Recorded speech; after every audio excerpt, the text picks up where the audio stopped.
إن الحمد لله نحمده ونستعينه ونستغفره ونعوذ بالله من شرور أنفسنا ومن سيئات أعمالنا من يهده الله فلا مضل له ومن يضلله فلا هادي له وأشهد أن لا إله إلا الله وحده لا شريك له وأشهد أن محمدا عبده ورسوله أما بعد أعوذ بالله السميع العليم من الشيطان الرجيم بسم الله الرحمن الرحيم قل لا أملك لنفسي ضرا ولا نفعا إلا ما شاء الله۔ میرے دوستوں، بھائیوں اور بزرگوں،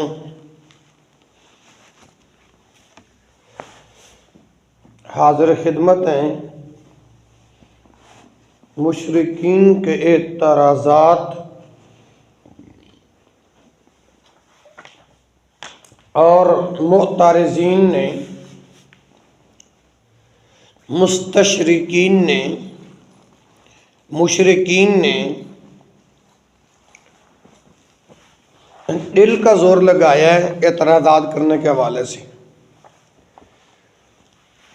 کہ کس مسئلے کے اندر حب رسول صلی اللہ علیہ وسلم کے تقاضا اور غلب کے اندر۔ اور دیکھیے، سنیے ذرا، اور ان کی غلط فہمی اور اعتراض یہ پیش کیا کہ غضب خدا کا ایک عام آدمی اور اللہ کے نبی دونوں کو ایک مقام پر لا کھڑا کرنا۔ دوبارہ پھر سنیے، غضب خدا کا کہ ایک عام آدمی اور اللہ کے نبی دونوں کو ایک مقام پر لا کھڑا کرنا کس قدر ستم ظریفی ہے۔ اگر میں کسی کی مدد نہیں کر سکتا، اگر میں کسی کی حاجت روائی نہیں کر سکتا، تو کیا یہ لازم ہے کہ کوئی دوسرا بھی اسی طرح کا ہوگا؟ ہرگز نہیں۔ اللہ نے اپنے بندوں کو بڑے مقامات عطا فرمائے۔ ڈاکٹر عثمانی صاحب کا علمی محاسبہ صفحہ 40۔ اب اس کا ازالہ کیسے ہوگا؟ توجہ ہوگی تو بات سمجھ میں آئے گی۔ یہ افتراء ہے کہ اہل توحید عام آدمی اور اللہ کے رسول صلی اللہ علیہ وسلم کو ایک مقام پر لا کھڑا کرتے ہیں۔ یہ جھوٹ ہے اہل توحید پر کہ عام آدمی اور اللہ کے رسول کو ایک مقام پر لا کھڑا کرتے، اور رسول اللہ صلی اللہ علیہ وسلم کو اللہ نے دنیا میں، میدان حشر میں اور روز قیامت جو مقام دیا، وہ ساری مخلوق میں سے صرف آپ ہی کا حصہ ہے۔ وَرَفَعْنَا لَكَ ذِكْرَكَ، اور ہم نے آپ کا ذکر بلند کیا۔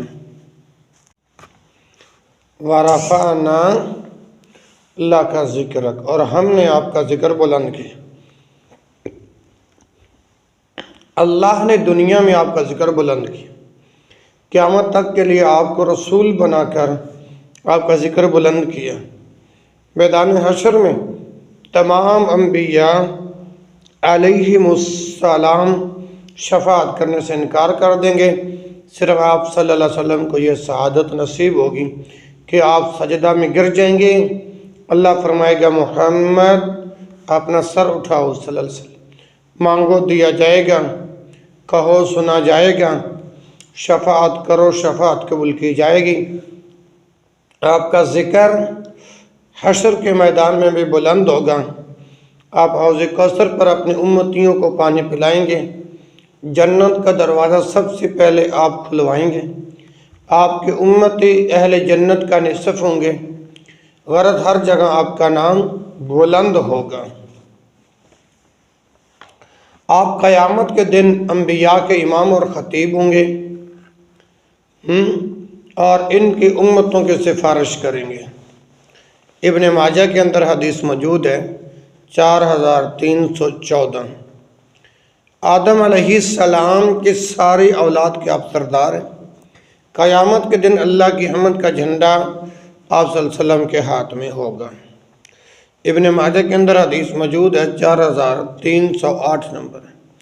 مگر اس کا یہ مطلب نہیں کہ آپ صلی اللہ علیہ وسلم کے صفات میں کہ آپ صلی اللہ علیہ وسلم اللہ کی صفات میں شریک ہیں۔ دنیا سے تشریف لے جانے کے بعد لوگوں کو اولاد دینا، مقدمات سے بری کرنا، ٹھیک ہے نا، بیماری سے صحبت دینا، بیماری سے صحت دینا اور دیگر مصائب میں حاجت روائی آپ کی ذمہ داری نہیں ہے۔ جو شخص اغثنی یا رسول اللہ کہتا ہے وہ سمجھتا ہے کہ آپ کو کائنات میں تصرف کا اختیار ہے، یعنی حالات کو بدلنے کا اختیار، اور اللہ تعالیٰ بھی آپ کی رضا کا پابند ہے۔ کیا اس نے اس آیت پر غور نہیں کیا؟ سورۃ التوبہ کی آیت نمبر 96 میں یحلفون لکم لترضوا عنہم فإن ترضوا عنہم فإن اللہ لا یرضى عن القوم الفاسقین۔ یحلفون لکم، یہ تمہارے آگے قسمیں کھاتے ہیں، سمجھ آ رہی ہے نا؟ لترضوا عنہم، کہ تم ان سے راضی ہو جاؤ۔ توجہ میری طرف کرو بھائی، لترضوا عنہم، کہ تم ان سے راضی ہو جاؤ۔ فإن ترضوا عنہم، اگر تم ان سے راضی ہو بھی جاؤ، فإن اللہ لا یرضى عن القوم الفاسقین، تو بے شک اللہ فاسق لوگوں سے راضی نہ ہوگا۔ یہ سورۃ توبہ کی آیت نمبر 96 ہے۔ اسی طرح 80 کے اندر فرمایا استغفر لہم او لا تستغفر لہم ان تستغفر لہم 70 مرۃ فلن یغفر اللہ لہم۔ اے نبی استغفر لہم، تم ان کے معافی چاہو، او لا تستغفر لہم، یا نہ چاہو معافی۔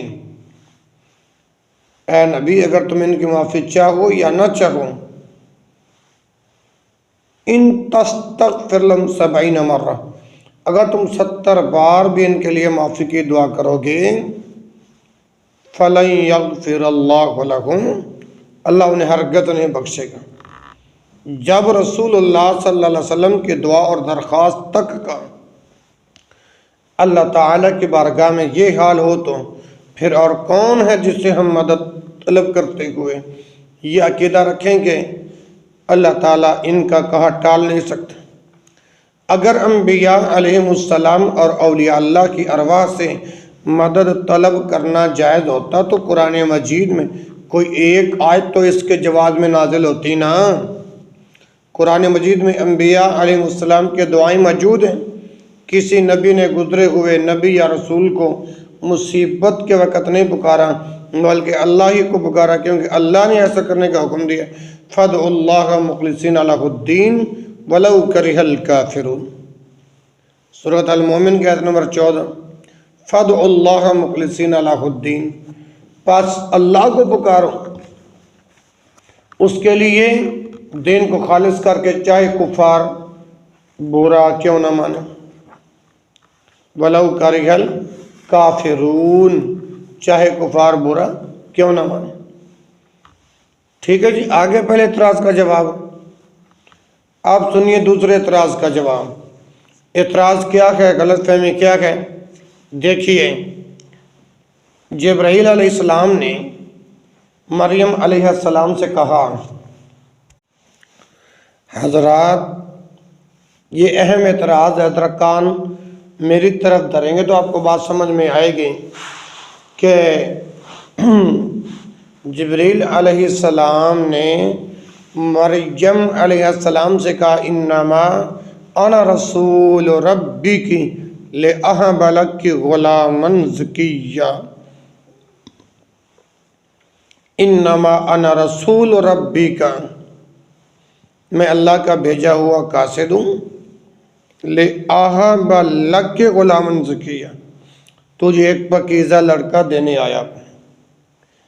اگر جبرائیل علیہ السلام کی طرف بیٹا دینے کی نسبت ہو سکتی ہے تو جو کوئی مجازی طور پر یہ کہے کہ غوث پاک نے بیٹا دیا، خواجہ صاحب نے شفا دی، داتا صاحب نے شادی کرا دی، تو یہ ناجائز و حرام کس طرح ہو سکتا ہے؟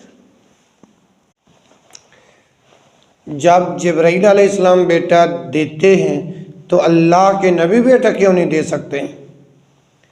ابن عباس رضی اللہ عنہما سے روایت کہ بدر کے دن ایک صحابی مشرک کو قتل کرنے کے لیے اس کے پیچھے دوڑ رہا تھا۔ بدر کے دن ایک صحابی مشرک کو قتل کرنے کے لیے اس کے پیچھے دوڑ رہا تھا۔ اچانک اس نے کافر کے اوپر اوڑا لگنے کی آواز سنی اور ایک سوار کی آواز سنی جو کہہ رہا تھا، اے ہیزوم آگے بڑھ۔ اس نے مشرک کو دیکھا تو وہ مرا ہوا پڑا تھا، فوت ہوا پڑا تھا، اس کی ناک پر نشان تھا۔ رسول اللہ صلی اللہ علیہ وسلم کو اس کی خبر دی تو آپ نے فرمایا یہ تیسرے آسمان کی مدد ہے۔ یہ روایت صحیح مسلم سے پیش کی گئی ہے۔ معترض نے، مشرکوں نے اس آیت کو دلیل بنایا ہے اور کہتے ہیں اس روایت سے فرشتوں یعنی غیر اللہ کی طرف سے صحابہ اکرام کی مدد فرمانا ثابت ہوا۔ اب یہ اعتراض کیا ہے مشرکین نے، بندہ ناچیز جواب دینے لگا ہے۔ سورہ مریم کی آیت نمبر 19 میں عیسیٰ ابن مریم علیہ السلام کا بغیر باپ کے پیدا ہونے کا ذکر ہے۔ یہ معجزہ ہے، پورے انسانی تاریخ کا فقط ایک ہی واقعہ ہے۔ اس معجزہ کو قانون بنا کر یہ کہنا کہ جبریل علیہ السلام بیٹا دیتے ہیں سخت گمراہی ہے۔ کیا آج کوئی کمواری لڑکی یہ کہہ سکتی ہے کہ یا جبریل مجھے بیٹا دیں؟ عبداللہ بن عباس رضی اللہ عنہ سے روایت ہے کہ رسول اللہ صلی اللہ علیہ وسلم نے جبریل علیہ السلام سے فرمایا، تم ہمارے پاس جیسے آیا کرتے ہو اس سے زیادہ دفعہ کیوں نہیں آتے؟ تو اللہ تعالیٰ نے یہ آیت نازل فرمائی، وَمَا نَتَنَزَّلُ إِلَّا بِأَمْرِ رَبِّكَ، سورہ مریم آیت نمبر 64۔ وَمَا نَتَنَزَّلُ إِلَّا بِأَمْرِ رَبِّكَ، اور ہم بغیر تیرے رب کے حکم کے اتر نہیں سکتے۔ اور مشرکوں وہ اعتراض کرنے والے بدعتیوں اور غیر اللہ سے مدد مانگنے والوں، سنو، وَمَا نَتَنَزَّلُ إِلَّا بِأَمْرِ رَبِّكَ، اور ہم بغیر تیرے رب کے حکم کے اتر نہیں سکتے۔ اللہ اکبر کبیرہ۔ صحیح بخاری میں دیکھیے حدیث 4731۔ بتائیے جو مخلوق اپنی مرضی سے رسول صلی اللہ علیہ وسلم کے پاس تک نہیں آ سکتی، وہ کسی کو بیٹا کیسے دے سکتی ہے؟ وہ اللہ کے حکم سے کسی کو بیٹا ہونے کی بشارت دے سکتی ہے۔ سب جانتے ہیں کہ مالک الموت روح قبض کرتے ہیں۔ سورۃ السجدہ کی آیت نمبر 11 میں کیا فرمایا؟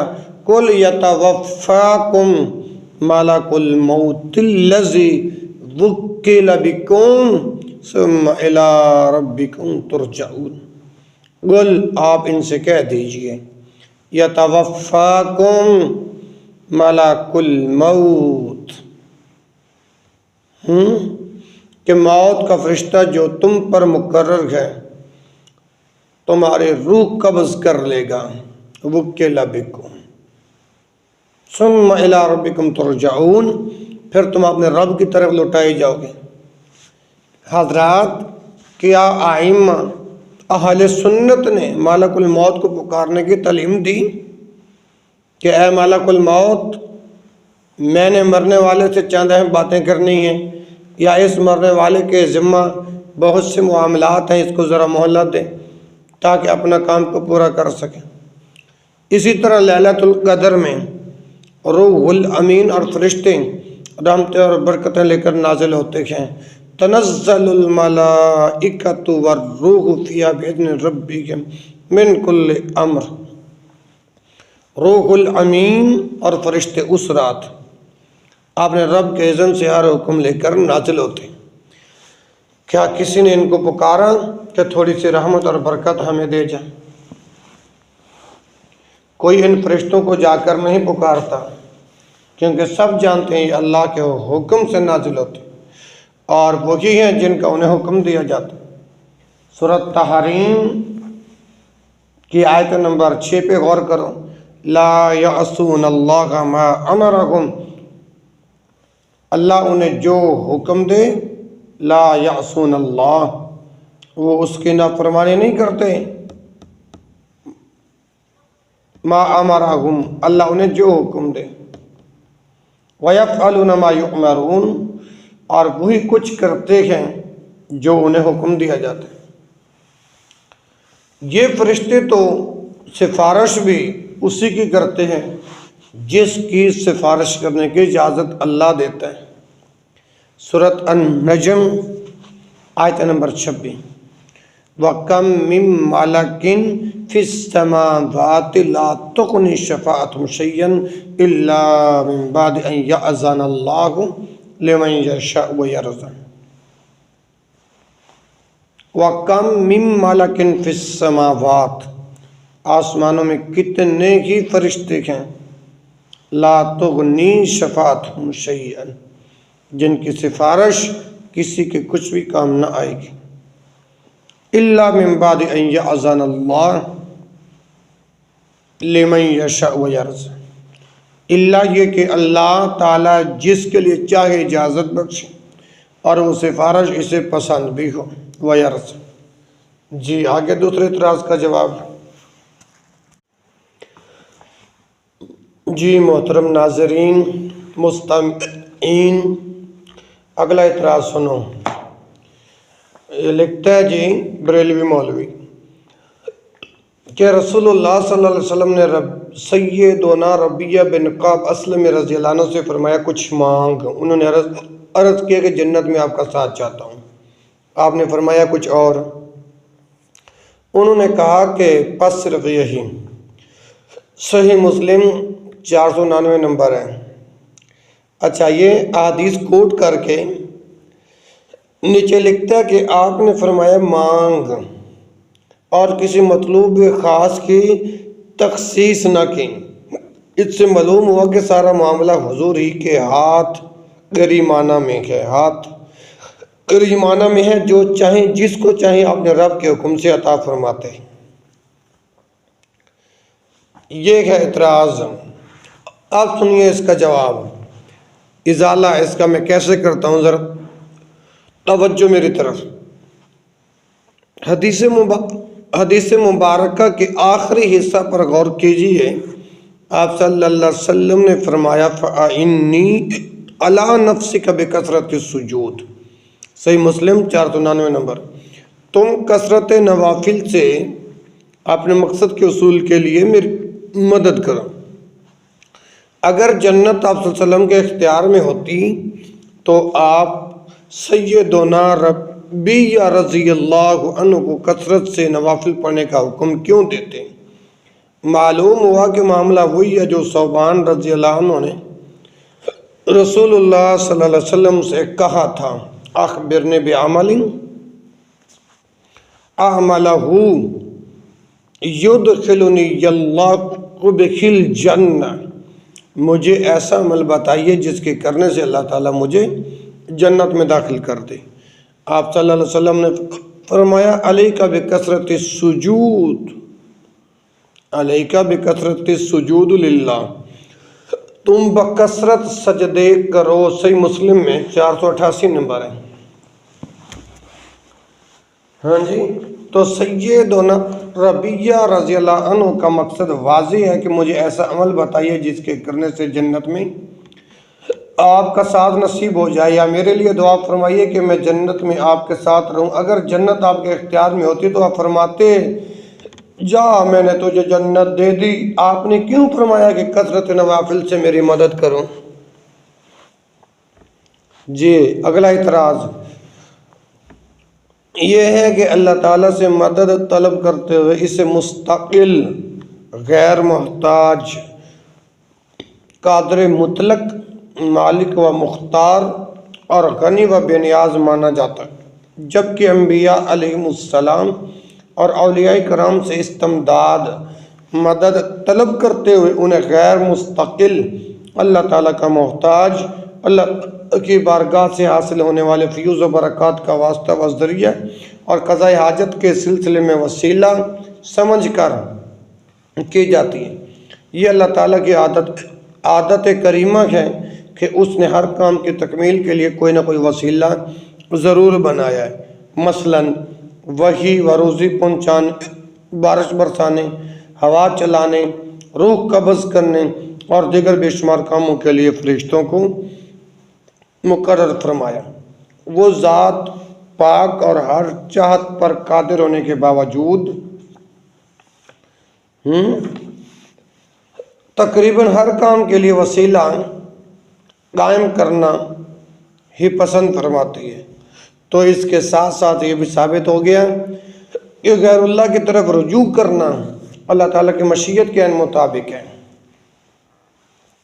اور ان سے مدد حاصل کرنا دراصل اللہ تعالیٰ ہی سے مدد مانگنا ہے، مدد طلب کرنا، کیونکہ یہ اسی کی طرف سے اس کام کے لیے مقرر کیے گئے ہیں۔ دیکھیے کتاب غیر اللہ سے مدد مانگنا کیسا، علامہ محمد اکمل عطا قادری اتاری۔ مشرکین کا عقیدہ تھا کہ اللہ نے ان معبودوں کو پیدا کرنے کے بعد ان کو الوہیت دے دی، اب اللہ تعالیٰ کوئی کام نہ کرے اور یہ کام کرنا چاہیں تو یہ کر سکتے ہیں۔ توحید اور شرک، صفحہ 7 از احمد سعید کاظمی صاحب کی یہ کتاب ہے۔ اب جواب سنیے جی، اور ہمت پیدا کیجئے گا جواب سننے کی، دل پر ہاتھ تھام کر سنیے۔ مشرکین مکہ اللہ تعالیٰ کو الہ حقیقی مانتے تھے اور سمجھتے تھے کہ اصل اختیارات اللہ کے پاس ہے۔ فرمایا قل من بیدہ ملکوت کل شیء وہو یجیر ولا یجار علیہ ان کنتم تعلمون سیقولون للہ۔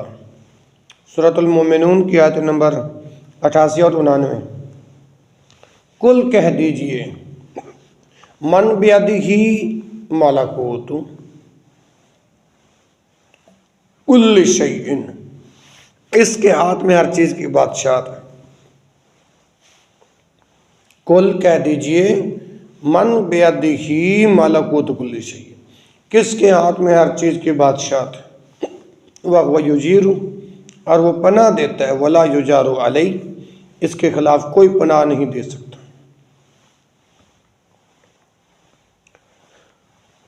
ان کنتم تعلمون، اگر تم جانتے ہو، سیقولون للہ، وہ ضرور کہیں گے کہ یہ اللہ، یہ شان اللہ کی۔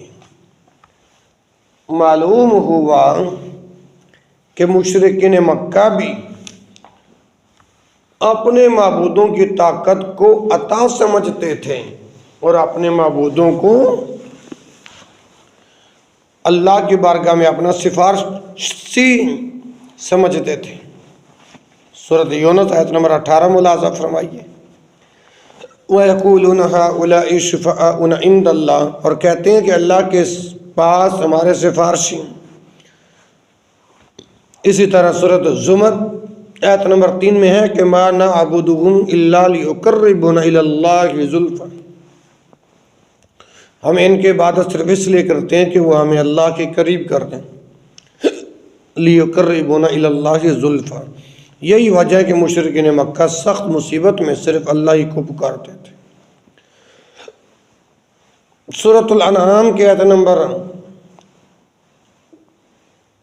63, 64, 65, 66 پہ غور کیجئے کہ قُلْ مَنْ يُنَجِّيكُم مِّن ظُلُمَاتِ الْبَرِّ وَالْبَحْرِ تَدْعُونَهُ تَضَرُّعًا وَخُفْيَةً لَئِنْ أَنْجَانَا مِنْ هَٰذِهِ لَنَكُونَنَّ مِنَ الشَّاكِرِينَ قُلِ اللَّهُ يُنَجِّيكُم مِّنْهَا وَمِنْ كُلِّ كَرْبٍ ثُمَّ أَنْتُمْ تُشْرِكُونَ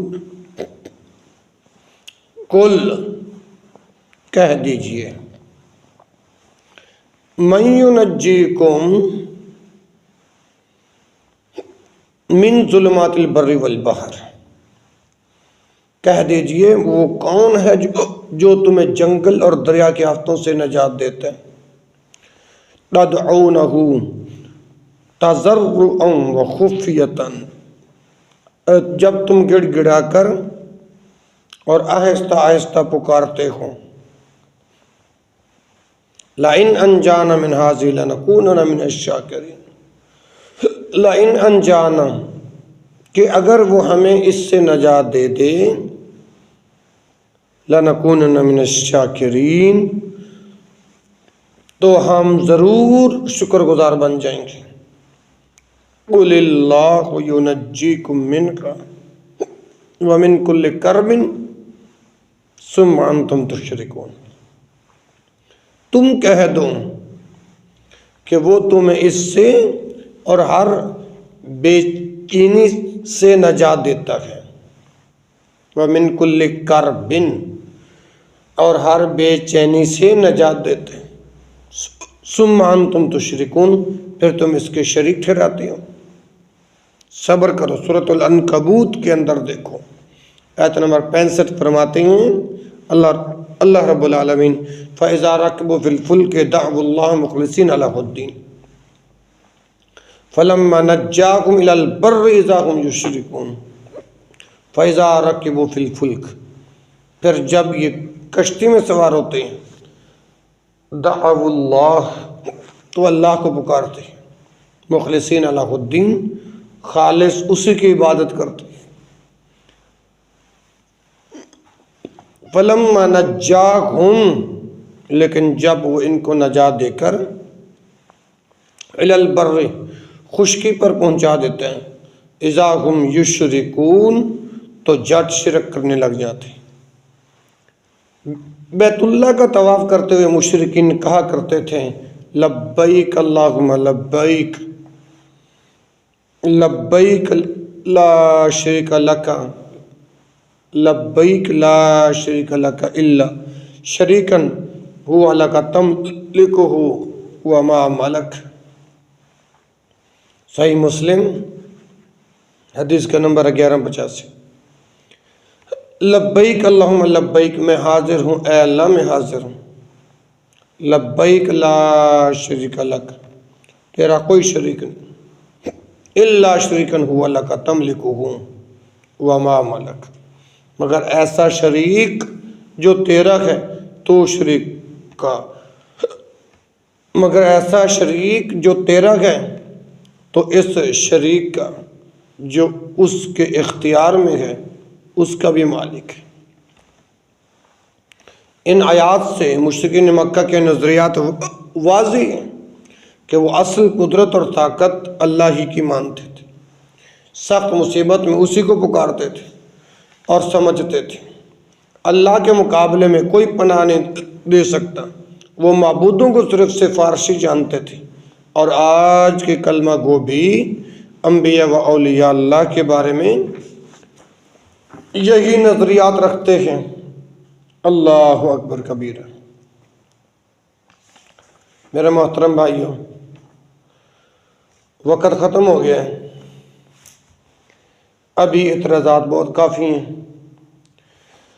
انشاءاللہ اللہ نے موقع دیا تو پھر ان اگلے اعتراضات کا جواب دوں گا. اللہ رب العالمین سے دعا ہے کہ اللہ ذوالجلال والاکرام حق بات کو قبول کرنے کے توفیق نصیب فرمائے، اور مشرکین کو اللہ ہدایت نصیب فرمائے. ایک اللہ وحدہ لا شریک کی عبادت کرنے کی توفیق نصیب فرمائے. سبحانک اللہم و بحمدک اشہد ان لا الہ الا انت استغفرک و اتوب الیک وآخر دعوانا الحمد للہ رب العالمین.